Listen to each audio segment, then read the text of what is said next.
Hey les potes, comment allez-vous aujourd'hui? J'espère que vous allez tous très bien, en tout cas moi ça va vraiment super bien. Donc comme vous pouvez voir, il y avait un gros changement au niveau de l'angle de vue de la caméra, grâce ou à cause de mon casque à bout de voir. Donc voilà, j'ai un nouveau casque que j'ai acheté d'occasion d'ailleurs, le AJC RFA 10 Plus. D'ailleurs j'ai une petite astuce pour tous ceux qui achètent des casques sur le bon coin ou à des particuliers. Pour enlever toute bactérie sur la mousse, vous mettez votre casque dans le lave-vaisselle.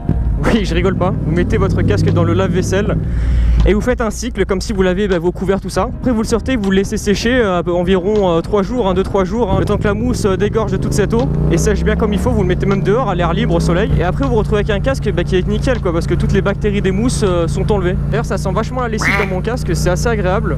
Bon, c'est pas le sujet de cette vidéo. Aujourd'hui on va faire une vidéo sur mon retour sur les Bridgestone S21.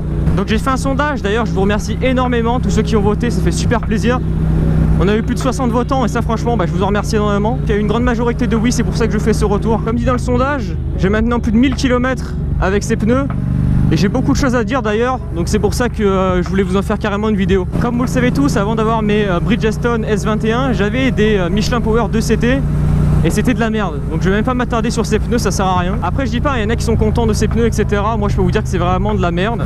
Connaissance de cause avec la 07 bien entendu. Mes premiers kilomètres avec les Bridgestone m'ont paru un peu flou parce qu'on retrouve quand même des pneus sportifs et qui ont vraiment vachement besoin d'être rodés. Contrairement à certains pneus comme certains Michelin, même quand ils sont pas rodés, on a l'impression qu'ils ont beaucoup de grip. Sur les bridges, il y a quand même une retenue sur la mise en angle quand ils ne sont pas encore rodés.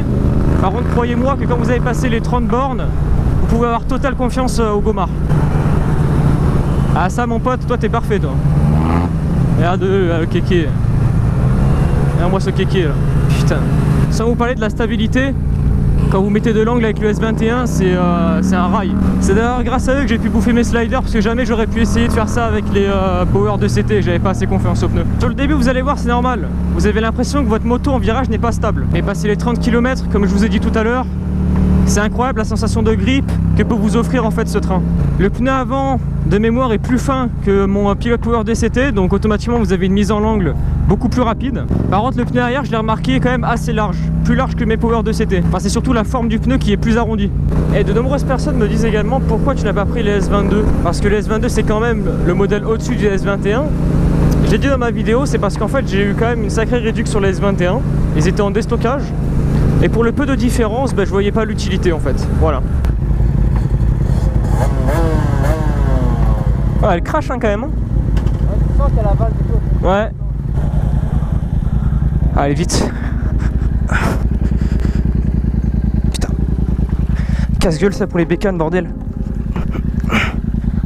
Oh j'ai pété le grillage. Oh. Merde. Allez on va prendre des petites photos.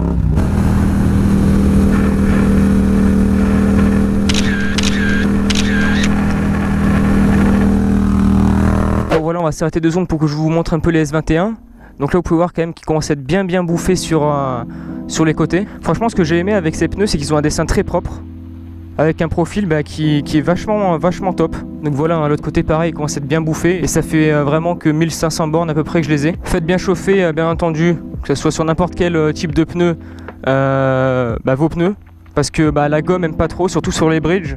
Je sais que les S21 et les S22 mettent un peu de temps à chauffer, mais dès qu'ils sont chauds, je peux vous dire que c'est nickel. Choisissez votre train en fonction de la localisation. Si vous habitez dans les endroits où il pleut beaucoup, penchez-vous plus sur les rods 5 ou les rods 4, parce que je sais que eux, au niveau pluie, ça évacue vachement l'eau. Votre moto également, il y a des motos, les bicylindres, les 4 cylindres. Les bicylindres, ça arrache un peu plus la gomme parce que automatiquement c'est beaucoup plus coupleux, donc prendre des pneus, on va dire adéquats. Et votre utilisation également, si vous souhaitez aller sur piste ou autre, penchez-vous plus sur des pneus taillés sportifs.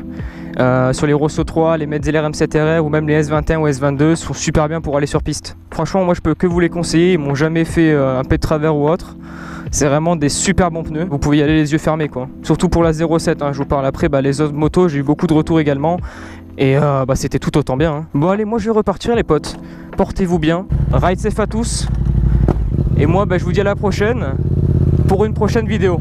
Allez, merci à tous les potes, ciao ciao.